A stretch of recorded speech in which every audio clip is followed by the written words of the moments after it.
Terima kasih Anda masih di Breaking News Kompas TV. Militer Amerika Serikat merilis rekaman suara yang menunjukkan blokade maritimnya terhadap Iran di Selat Hormuz. You are requested to alter course to 190. If you do not comply, we will compel compliance with force. This is Warship 45. We will monitor your course for compliance at this time. Warship 45 standing by on 16 out.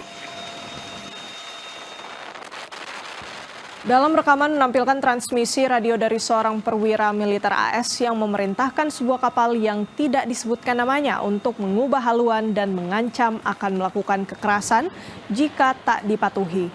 Senkom juga mencatat hingga 3 Agustus pasukan AS telah mengalihkan rute 44 kapal komersial, melumpuhkan 2 kapal dan menaiki 2 kapal lainnya selama operasi penegakan blokade terhadap Iran.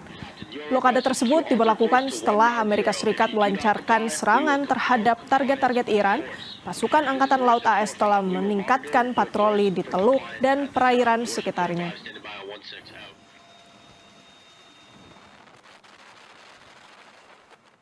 Trump terus menekan Iran untuk bernegosiasi meskipun dalam klaim terakhirnya yang menyebut negosiasi antara Teheran dengan AS tengah berjalan dibantah oleh Iran. Guru Besar Hukum Internasional Fakultas Hukum Universitas Gadjah Mada Profesor Heribertus Jakatriana berpendapat baik Iran dan AS terus membangun opini yang paling menguntungkan dalam hal negosiasi maupun adu kekuatan militer. Berikut analisisnya. Pak Jaka, klaim negosiasi Trump ini kan dibantah sama Iran. Apakah artinya kesepakatan berujung perdamaian ini bisa dikatakan ya mustahil terjadi di situasi saat ini? Pertama, kalau kita lihat sejarah sejak 8 April, kita bisa melihat bahwa kedua belah pihak itu memainkan persepsi publik melalui pernyataan-pernyataan resmi yang dikutip melalui sosial media sehingga membangun opini publik. Saya kira ini yang sedang dimainkan oleh kedua negara untuk membangun persepsi dan dukungan dari masyarakat internasional maupun masyarakat domestik dari masing-masing negara. Ini tujuannya jelas. Yang pertama adalah ini ingin membangun kesepakatan bahwa mereka itu pada pole position yang paling menguntungkan di dalam bentuk negosiasi dan penggunaan kekerasan saat sekarang. Yang kedua, saya kira kalau kita lihat pada saat sekarang mereka sedang memainkan koridor-koridor untuk melaksanakan kebijakan diplomatik yang difasilitasi oleh Turki, Oman, dan Qatar. Ini juga bisa kita lepaskan. Sehingga pernyataan-pernyataan itu ada di atas permukaan, tetapi kenyataannya mereka juga memainkan panggung diplomasi untuk mencapai kesepakatan. Saya kira nanti deal-nya juga akan terjadi, tetapi tidak akan pernah menghasilkan apa yang disebut sebagai peace agreement antara Amerika dengan Iran. Oke, tidak pernah ada peace agreement. Lantas Pak Jaka, ini ada yang menarik, kemarin terakhir Trump ini mengultimatum Iran soal ini adalah kesempatan terakhir untuk berunding karena akan ada konsekuensi yang lebih besar lagi dibandingkan dengan perang. Apa tanggapan Anda soal ini?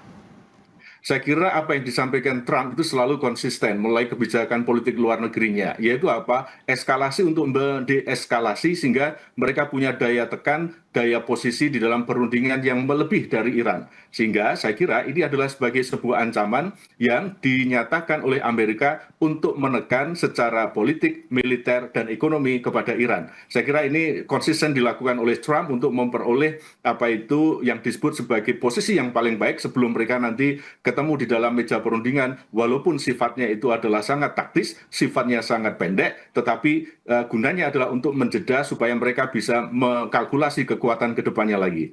Oke, Pak Jaka, ini juga militer Amerika Serikat merilis rekaman suara menunjukkan blokade maritim terhadap Iran di Selat Hormuz. Tampaknya kedua negara ini apakah memang saling ingin menunjukkan kekuatankah di Selat Hormuz? Bagaimana Anda melihat ini? Oh ya, Hormuz itu menjadi jantung, menjadi derut nadi konflik ini. Kenapa? Karena Iran itu sangat-sangat menguasai bahwa yang namanya ketegangan antara Amerika, titik tekan utamanya itu adalah Selat Hormuz. Kenapa? Karena ini menjadi urat nadi ekonomi dunia. Ketika kita lihat perjanjian deal yang kemarin berhenti, itu kan terjadi juga manajemen antara Iran dengan Oman terkait dengan Selat Hormuz, yang ini menjadi sebuah diskursus ambiguitas yang eskalasi penggunaan kekerasan bersenjata saat sekarang.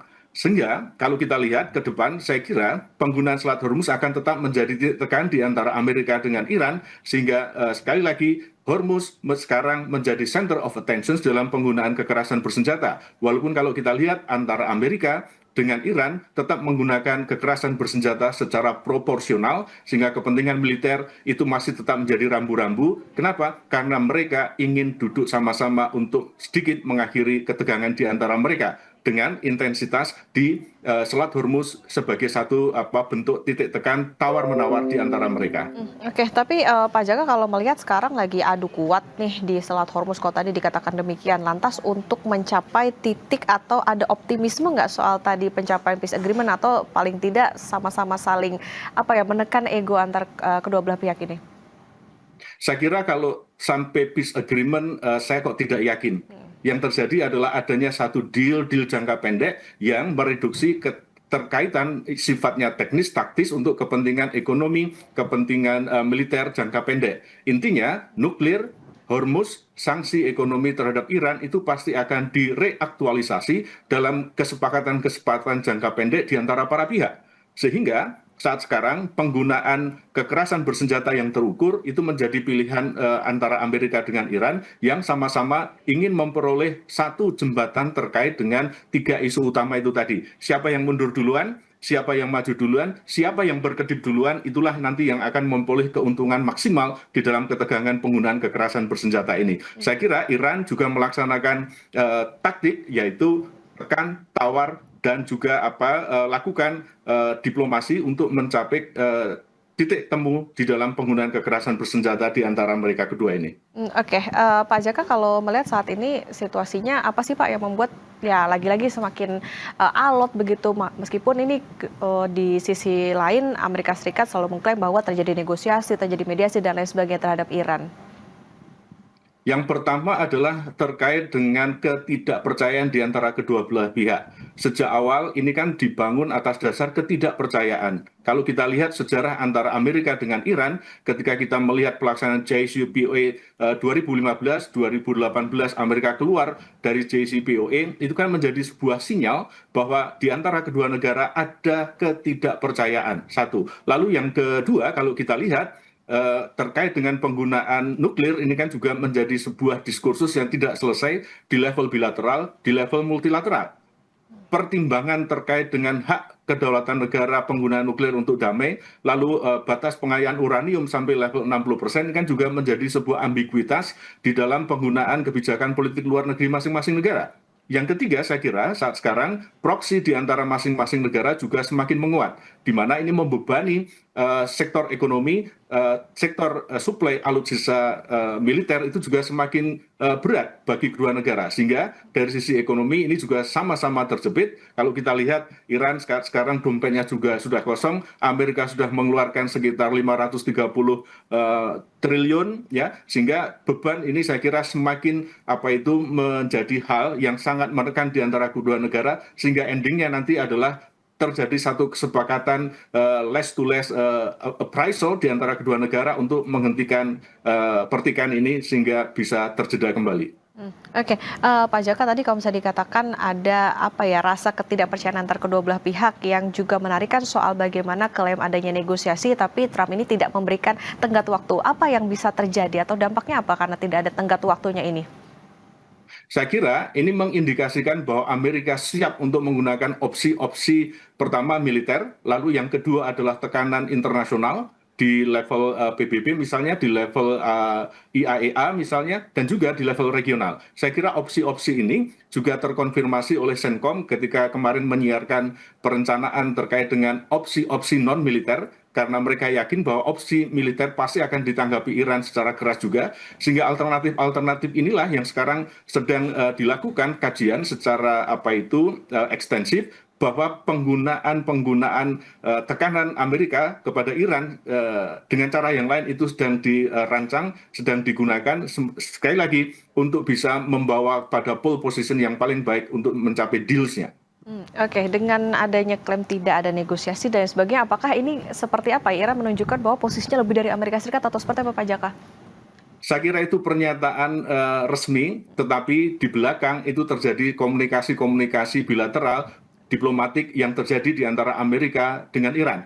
Kita bisa melihat Saat sekarang Iran juga pada posisi kita akan bertahan tetapi tetap membuka pintu komunikasi diplomatik yang difasilitasi oleh 3 negara yang saya sebutkan tadi. Kenyataannya ini masih terjadi, kenyataannya ini masih terbuka, sehingga pernyataan resmi kadang berbeda dengan backdoor channel diplomasi yang sedang terjadi. Kita tunggu nanti, saya kira ini tetap di permukaan berbeda dengan di layar belakang. Semoga kedamaian, semoga nanti deal jangka pendek akan bertemu sebagai satu bentuk kompromi antara Amerika dengan Iran terkait dengan nuklir, Hormuz, dan sanksi ekonominya. Iya, tentu kita harapkan ada upaya-upaya diplomasi yang berhasil di antara kedua belah pihak. Pak Jaka, menarik juga soal bagaimana Hormuz ditutup, ini kan berefek langsung, tadi juga sudah disebutkan soal bagaimana kondisi energi global maksud kami. Apakah ini memang disadari penuh oleh Iran untuk menekan Amerika atau seperti apa Pak Jaka?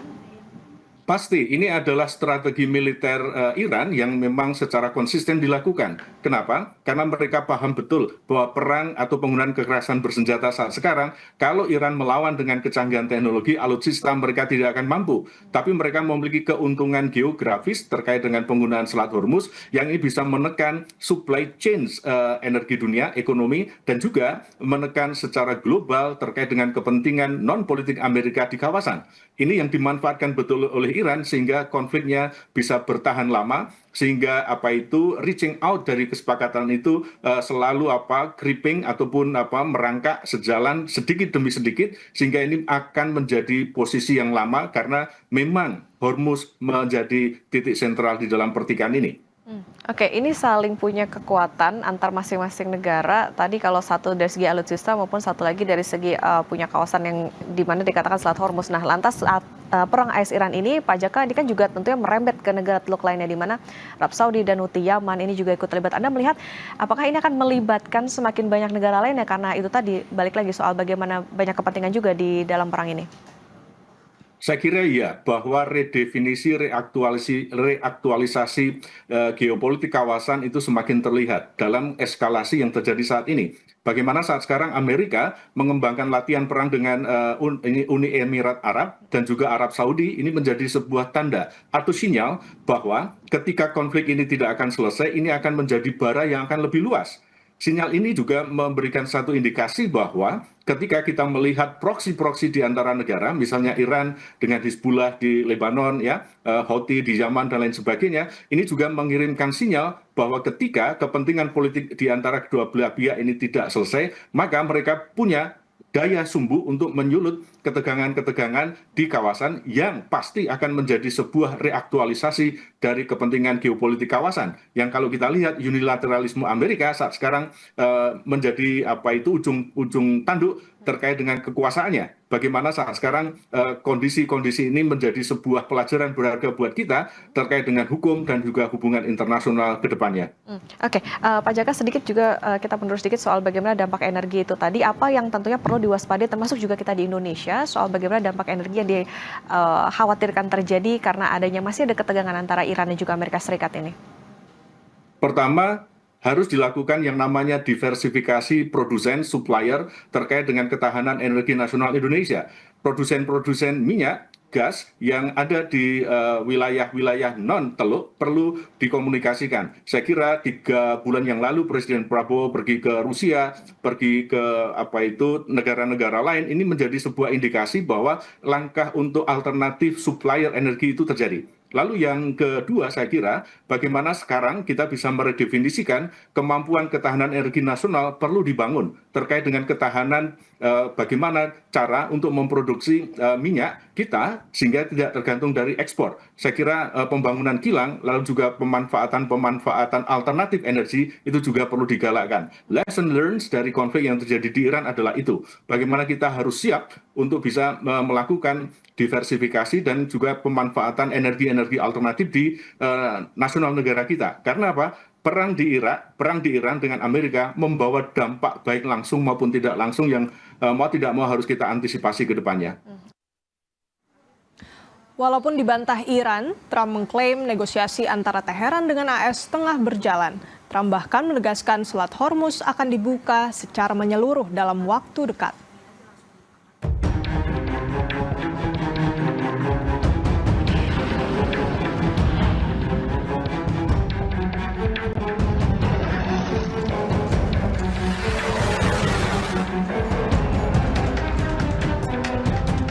tegas. Iran membantah duduk semeja dengan Amerika Serikat lanjut berunding.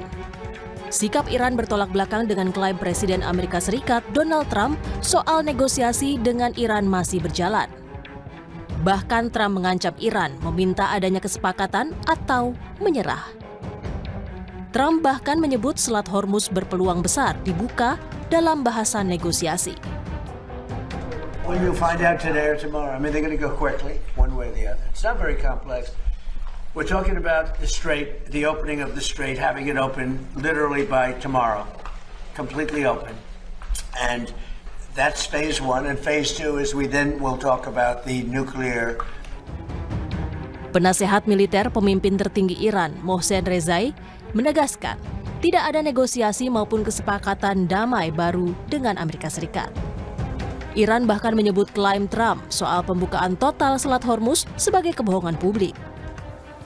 الان آتش بحثی وجود نداره ولی حملات ما معنا داره مثلا کریدور دوم رو به هیچ وجه ما اجازه نمیدیم در تنگه هرمز کریدور دوم باز بشه حتی اگر ناو هم بیارن ناوشو میزنیم اگر نیروی نظامی هم بیارن میزنیم فعلا ما کشتی‌ها رو تهدید میکنیم که نرن.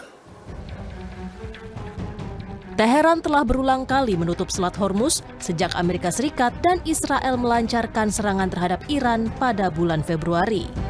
Iran kembali menegaskan bahwa lalu lintas di Selat Hormuz berada di bawah kendalinya.